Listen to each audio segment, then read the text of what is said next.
Nearly 20 years after Jennifer Kesse vanished, her case has seen a surge of new developments in mid-2025. Investigators in Florida have announced fresh evidence, including newly uncovered DNA leads, and have reclassified the once cold case as active.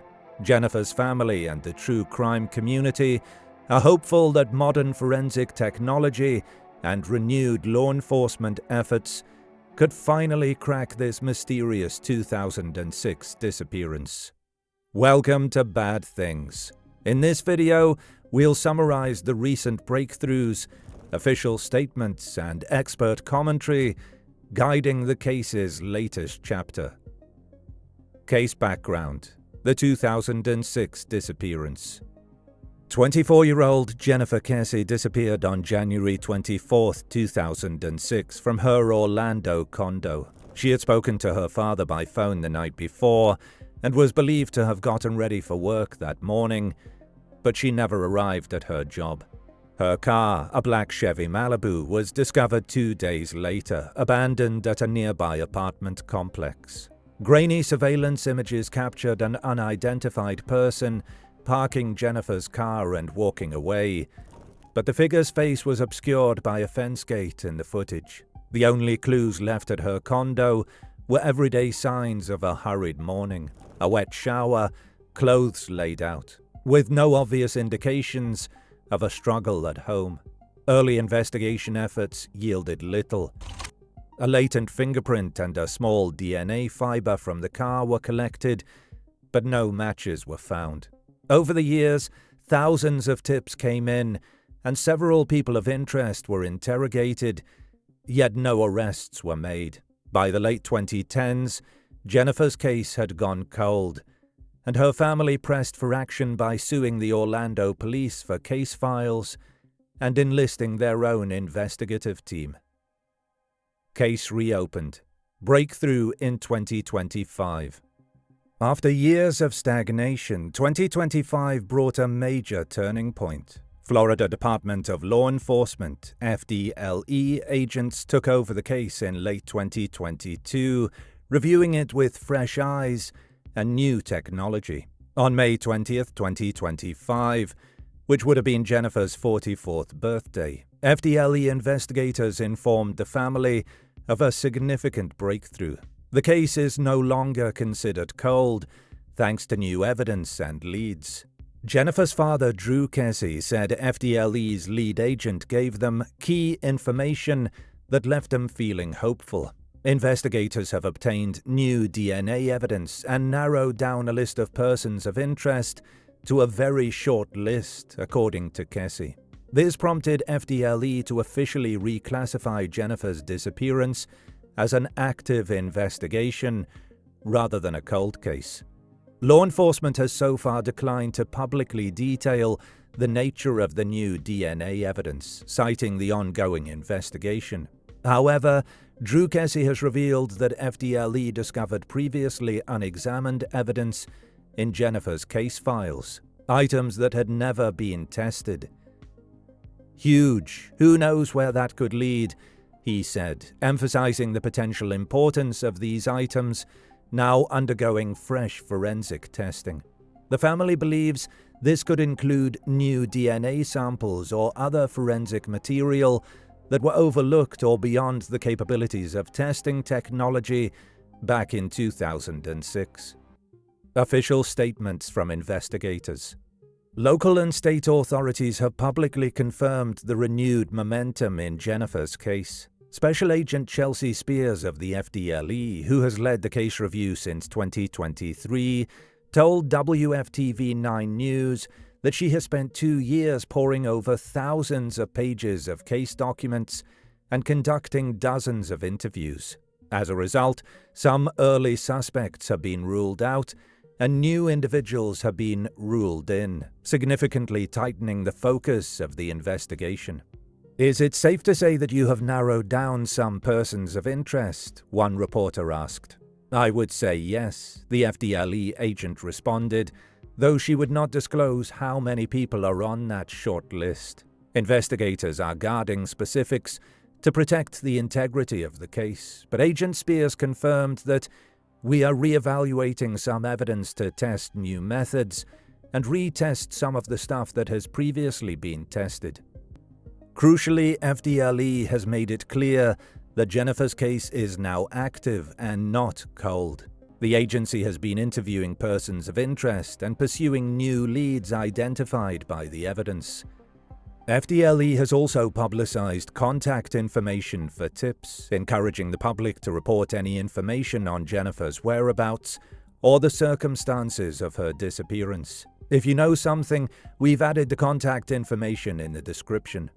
With investigators actively on the trail of something, as Drew Kesse put it, law enforcement appears more optimistic now than at any point in the last 19 years. New DNA and forensic leads. Fox News reported that FDLE investigators recently obtained new DNA evidence and, using information from the Kesse's private investigative team, generated fresh leads on potential suspects. This is a remarkable development, given that for years the only DNA in the case was a small, inconclusive sample from Jennifer's car and a few latent fingerprints. The newfound DNA could originate from retesting that original sample with advanced techniques or testing a completely new piece of physical evidence that sat in storage unexamined. For example, Drew Kesse noted that FDLE found evidence in the case files that had never been tested before. It's very possible that testing has since been done on those items, yielding a DNA profile. If a viable DNA profile has been generated, it opens several exciting possibilities. Genetic genealogy, the method of tracing an unknown DNA sample through familial matching in genealogy databases, could be employed to identify a suspect's relatives and eventually the suspect themselves. This technique has solved many cold cases in recent years, and the Kesse family has openly hoped that experts like C.C. Moore, a renowned genetic genealogist, might assist in their case. Authorities have not confirmed utilizing genealogy yet, but FDLE has indicated it is using forensic genealogy and data analytics as part of the renewed probe. Even without genealogy, a new DNA profile could be run through criminal databases, CODIS, for matches to known offenders. Any match or familial link might pinpoint the person responsible for Jennifer's disappearance. At the very least, DNA evidence could place a specific individual or someone related in Jennifer's car or condo, strengthening the case against them.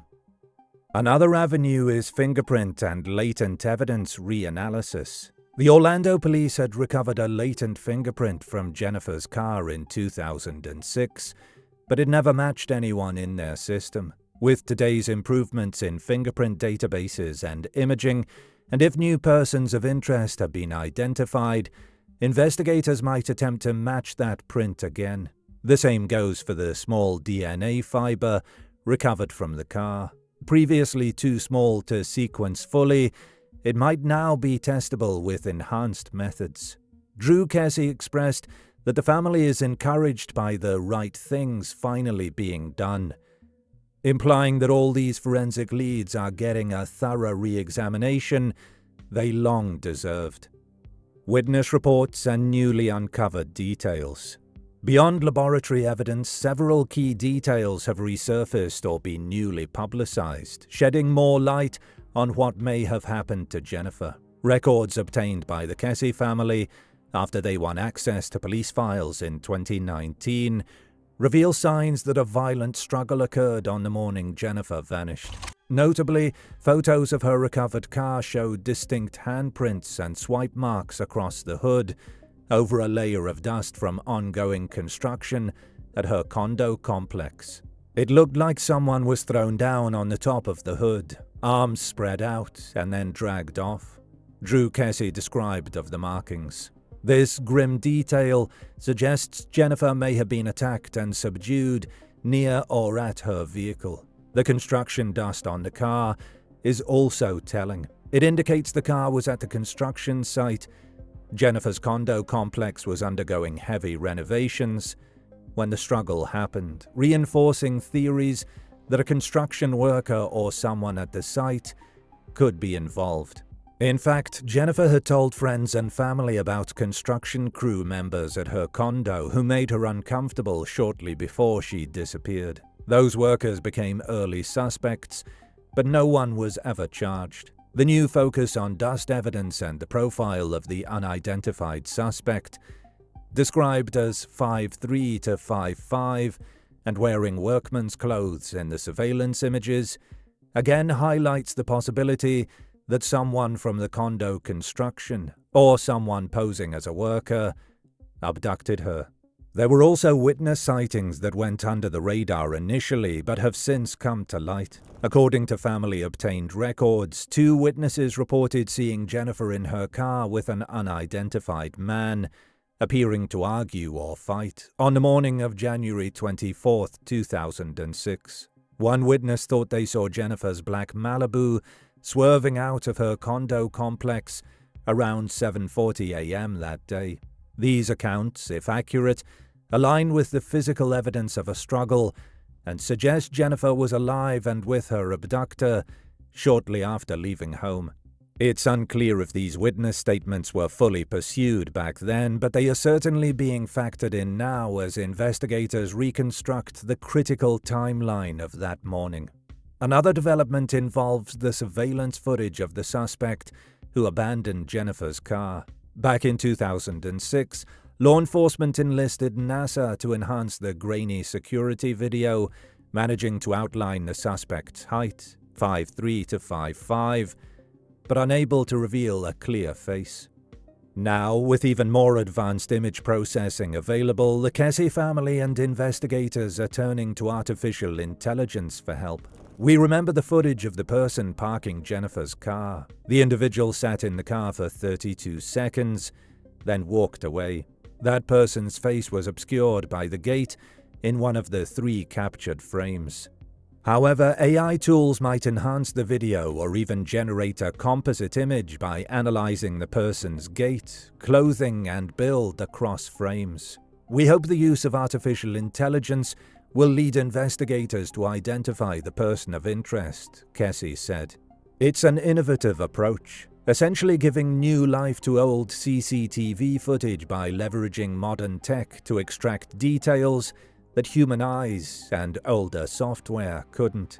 If successful, this could produce at least a partial image of the suspect or identify distinctive features, for instance a uniform logo or a unique walk, to compare against known individuals.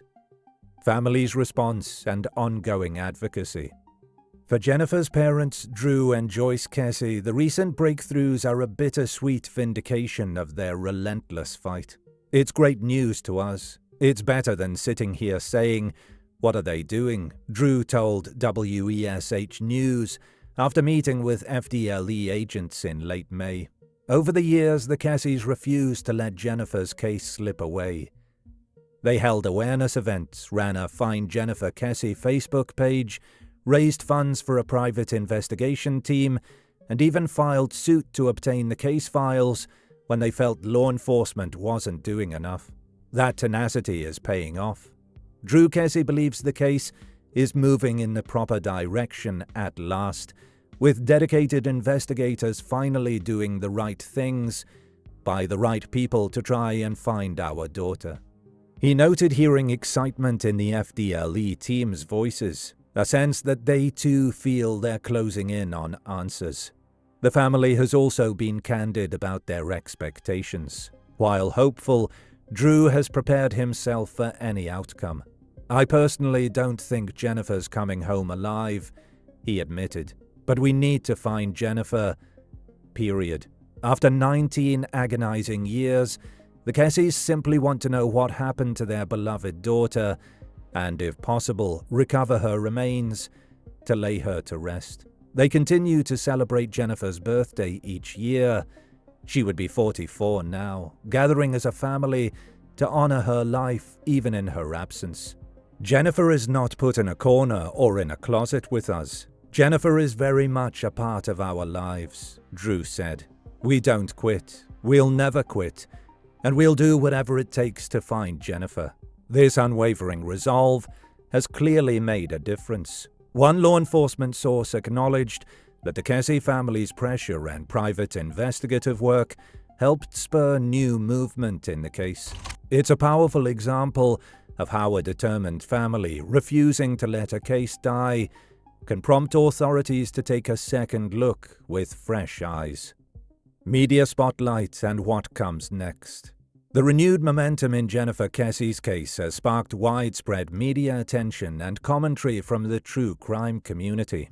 In early July 2025, Fox News Digital broke the story that FDLE had reactivated the case. Coverage by local outlets like WFTV, WESH, and ABC7 Sarasota expanded on this, highlighting both the technological advances in the investigation and the emotional weight for the Kesse family. Meanwhile, platforms like Crime Online and Nancy Grace's Crime Stories podcast emphasized the significance of forensic breakthroughs and urged the public to come forward with information.